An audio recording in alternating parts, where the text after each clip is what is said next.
na imagem, né? Naquelas Ah, imagens que você mostrou, que a gente consegue identificar os solos a partir da cor, né? Assim, dá pra gente ter uma a ideia noção. geral, uma noção geral. Eu queria perguntar, na verdade, se somente a análise, né, física, na verdade, teria que ser completa, a análise física e química, ela responderia o tipo de solo e a classificação. Solos salinos ou solos sódicos. Seria Ó, é isso? assim. Para identificar, na Para verdade. você identificar um solo salino sódico ou salino sódico, você tem como parâmetro CE, né, e PST. Então, se você pegar uma amostra de solo comum, uma amostra de solo, né, de 0 a 20, 0 a 30, uma amostra que não é preservada, uma amostra desestruturada mesmo, vou lá, coleto e mando para o laboratório, você consegue determinar se aquele solo é salino ou não. Por quê? Porque se você fizer uma análise física e química, aliás, se você fizer uma análise química, ele vai lhe dar CE, PST e pH. Então, você já matou, né? Ele vai lhe dar. Na análise de solo, na análise química do solo, ele já lhe dá esses parâmetros. E dos nutrientes, ele lhe dá PST, ele dá a CE e lhe dá o pH. Então, você tem como saber. A nível de classificação do solo, a salinidade e a sodicidade, elas não estão no primeiro nível categórico. Elas estão lá para o quarto ou quinto, né? Então, primeiro eu tenho a... Então, como é que eu classifico isso? Eu tenho nos parâmetros de classificação, lá no quarto ou quinto nível categórico, a classificação. Se ele é... Aliás, tem várias outras... Porque, assim, dentro da classificação do solo, tem outras classificações. Tipo assim, não é só salino e sódico ou salino sódico, entendeu? Tem outros... Como é que eu posso dizer? Tem se ele é ácrico, se ele é sálico, se ele é... Tem outras denominações, que são faixas mais estreitas, né? De tanto a tanto ele é isso, de tanto a tanto ele é isso. Ele pode ser nátrico. Por exemplo, planossolo, tem planossolo nátrico, né? Aí vai ter um que não se enquadra como nátrico, mas tem uma quantidade de sais. Ele tem uma quantidade de sais que pode classificar ele como salino, do ponto de vista, né, da química, dessa classificação de Richard, mas para ele ter essa denominação, ele tem que se enquadrar numa faixa X. Isso é a nível de classificação pelo Sistema Brasileiro de Classificação dos Solos. Aí você vai lá no sistema de classificação e quando você vai fazendo a chave lá nos níveis categóricos mais, né, quarto, quinto, se eu não me engano, ele dá essa classificação. E também é por análise. Só que, por exemplo, no caso do planossolo, você tem o B como o horizonte diagnóstico, né? Então, você não vai fazer a análise na superfície. Você não vai fazer nos primeiros 15 centímetros, que é onde está o A. Você faria a coleta de solo do horizonte B. E aí é o resultado da PST junto com a CE desse horizonte B é quem vai classificar ele no quarto ou quinto nível categórico como nátrico, por exemplo. Eu não sei se é bem essa classificação, entendeu? O sistema de classificação é gigantesco, né? Estou querendo te dizer que, para efeito químico, eu quero cultivar no solo, quero ver a salinidade desse solo, né? Ou então eu trabalho com recuperação de áreas degradadas e quero ver como é que está esse solo. Eu consigo, com análise química, química do solo só, nem precisa ser análise física. No análise química do solo, saber se ele é salino, se ele é sódico ou se ele é salino sódico. Coletando uma amostra deformada convencional, que eu coleto de 0 a 30 centímetros ou 0 a 20 para determinar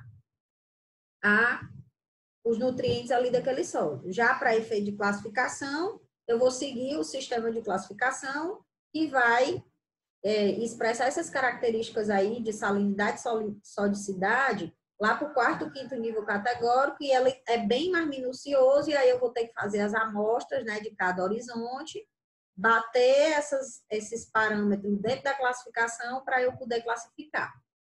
Entendeu?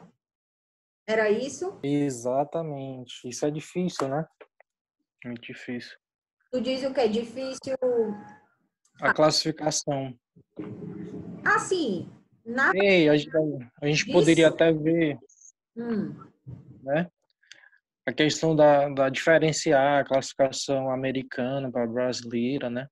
Eu sei que existem algumas semelhanças, né? Mas Na verdade, a algumas... nossa, ela é meio que uma cópia deles, né? Na verdade, eles começaram a classificação. É tanto que se você pegar, nós temos 7 classes, né? Se eu não me engano. Não, 7 níveis categóricos. A gente tem 7 níveis, mas os nossos níveis ainda, o sexto e o sétimo nível, o sexto e o sétimo nível ainda não estão completos, né? Ainda não estão bem desenvolvidos. E eles lá estão bem desenvolvidos. Então, os nossos, eu acho que é porque assim, lá eles usam primeiro a classe e eles usam a umidade do solo, como o segundo nível categórico, se eu não me engano. A gente já não usa, a gente utiliza a cor, né? A gente utiliza a cor. Né? O solo vermelho, lá no solo vermelho e amarelo. Lá eles usam a umidade como segundo, mas assim, é basicamente, dentro dos níveis, eu acho que é só essa diferença do segundo nível. Tem pequenas diferenças, né? A gente praticamente seguiu eles dentro do nosso modelo de classificação, a gente tem por base ele. É tanto que, se você pegar um manual de classificação dos solos, do sistema brasileiro, atrás ele tem uma tabela que usa. Se você quiser, se você ler um artigo internacional, lá tem um solo, você pode pegar o nome do solo e aí você vai lá atrás e ver na correspondência, né, a equivalência, qual é o solo que equivale ao daqui. Tem essa, na verdade já tem, né, lá atrás. E quando você vai, escreve um artigo em português, né, desenvolveu um trabalho aqui de classificação, e você vai traduzir para o inglês para submeter com a revista internacional, a gente vai lá também para tentar dizer que para eles que o solo que a gente está é aquele que é o solo para eles, entendeu? Mas essa questão é muito específica. Até agora, deu para entender a salinidade, por que aqui no semiárido existem muitos solos com problemas de sais, e o que é a classificação, o que é salino, o que é sódico, o que é salino sódico, e problemas que um traz e outro traz, que são diferentes. Salino, o problema é fisiológico. A planta tem dificuldade de absorver água, mas fisicamente o solo ele é permeável, ele consegue que a planta desenvolva o sistema radicular. No outro é exatamente o contrário. Eu tenho um pH elevado que atrapalha a absorção de alguns nutrientes e aumenta a disponibilidade de outros, e eu tenho principalmente problemas físicos, né? Eu tenho dispersão das partículas do solo, e com isso eu começo a ter um solo muito adensado, muito compactado, impermeável, que não consegue penetrar a raiz, a água não consegue passar, e aí eu tenho esses problemas. Basicamente, essa é a diferença. O solo, ele pode já ser naturalmente sódico, se o material de origem dele for muito rico em sódio. Ah, Edneide, como assim? Tem solos que têm feldespatos sódicos. É um solo que vai ter naturalmente muito sódio. Né? Solos de regiões costeiras, devido à influência marinha, ele vai ter muito sódio. Então, tem solos que são naturalmente sódicos.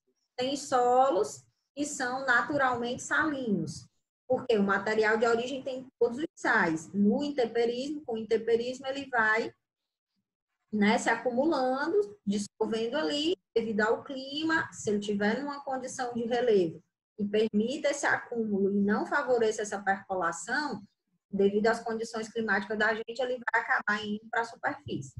Quanto mais lavagem o solo tem, menor é o potencial dele ser salinizado, né? Claro que quando eu vou para o manejo de irrigação, aí eu já tenho outra condição. Mas eu não tratei especificamente do manejo porque não é o nosso interesse, né? Não estamos falando de manejo de solos salinos. Manejo da irrigação em solo salino. Não é o objetivo da nossa aula. Era conversar sobre essas diferenças. Por quê? Porque existe muita confusão na cabeça de alguns sobre salinidade e sodicidade, né? Então, é importante que vocês entendam as diferenças mesmo.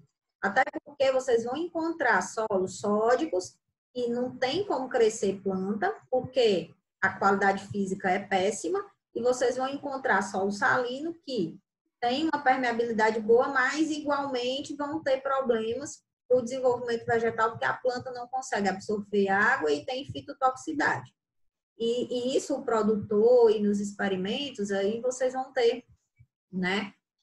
É importante que vocês saibam essas diferenças. E nós, no nosso clima, é favorável aos dois. Nós temos neossolos, litólicos, nós temos solos, muitos solos que são salinos, e nós temos muitos solos que são sódicos ou salinos sódicos, né? Nós temos muito planossolo nátrico. Verdade. Então, assim, no semiárido a gente vai estar convivendo, além das outras questões, com esse tipo de problema. Além disso, nossas águas são salinas, né? Nós temos muitas águas subterrâneas que têm muitas sais devido ao contato direto com o material de origem, que é muito rico em sais, e por aí vai. É um problema que a gente vai conviver sempre. E é um problema que a gente tem que orientar, né? No caso da gente que trabalha com convivência do semiárido, a gente vai acabar orientando nos trabalhos que a gente fizer e tendo que conviver com esse tipo de problema. A gente tem que saber lidar com ele.